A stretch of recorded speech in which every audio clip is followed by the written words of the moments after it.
And it's been interesting because people that have received like heart and lungs from people who have died receive some of the characteristics along with the heart and lungs. They used to say, well, it's in the cell memory, and the idea is, look, I'm a cellular biologist, I want to tell you, they don't have neurons and brains like that. There's no way a cell can have memory. How is the memory brought about?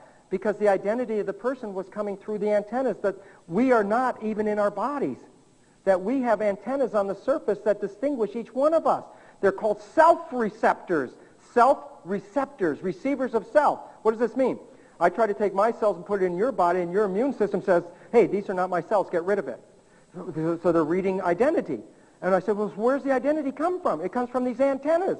So the point is this, if I take your cells and cut off the identity antennas, the self-receptors, your cells are generic.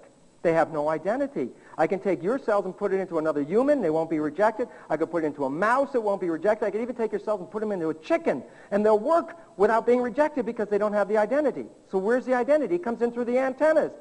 What does that mean? You're not inside the body in the first place. You're in the environment. And when you transplant the organs of a dead person into a live person, these people still have the antennas linked to that identity. So that person is now downplaying through these lungs and hearts or whatever else they are. And now an interesting new one I just read this week. It is really exciting. When a mother is pregnant and the fetus is implanting itself, fetal cells migrate through the mother's system. We used to think that these cells would disappear at birth. They would be lost from the system. Now we recognize they're not. That the mother and her child are connected because they both, the mother has the cells of the child in it that tune in to the child's identity. So the mother can tell when something goes wrong with her child, even if they're not connected, because they're on the same wavelength. The relevance of all this is, what it hit me, the first thing it hit me, I was non-spiritual. I was an allopathic research medical scientist. I wasn't looking for spirituality. All I was looking at is how does the cell control itself. I saw the membrane, understood that, and then I saw the recognition of the self-receptors. And I said to myself, oh my God, I'm not inside of here. I'm playing in the environment. Why? If I cut off the receptors, I don't have identity anymore. And the bottom line is this. If you're receiving an identity from the environment, and what happens if it's like a television set with an antenna on it, but the antenna is tuned to an identity? Here's the issue. You're watching a television show. The television picture tube breaks. What do we say about the TV? It's what? It's dead. Did the broadcast stop? Yes or no? No. How do you know? You can get another TV, put the antenna on it, turn it on, and tune it to that station, and boom, you're back on the air. Point is this. I could take your self-receptors off of your cell and put it onto another cell. I could take my cell, cut off my self-receptors, take your self-receptors, stick it on my cell, and put that cell into your body. It's yourself. It's not me anymore. It's you. And the point about it is, all of a sudden you start to recognize this, and I said, oh my God, if I'm out there in the environment, then what happens if I kill the cell? It doesn't change me in the environment. I'm still out there. And all of a sudden, I caught, first time in my life, the reality of a spiritual identity. And why this is relevant is because the spirit persists whether the body is here or not. And that's what we're recognizing from people who are receiving these large organ transplants, that they're picking up the identity because the cells are still receiving from the self-receptors. So there's more to us than this physical body. That biology is on the verge of not only showing us that evolution and creation were simultaneous, but identity exists outside of the body. And that's what allows us to communicate through the atmosphere. And the relevance ultimately of that communication simply comes down to this conclusion. Beliefs are created in the brain. The beliefs adjust the body to match the belief. The brain waves are transmitted into the environment, so that beliefs are transmitted into the environment and impact those people that we are closest to. The closer you are to somebody, the more impact your belief will have on them. So the relevance is, then healing through prayer is understandable. Hurting through bad intentions is also understandable. So the reality is, it's a belief system. It's not a gene system, it's a belief system. What's the relevance of that? You can change beliefs virtually instantaneously. Which is larger, the north or the south?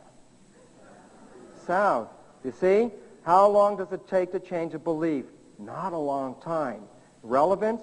Your belief is running your life.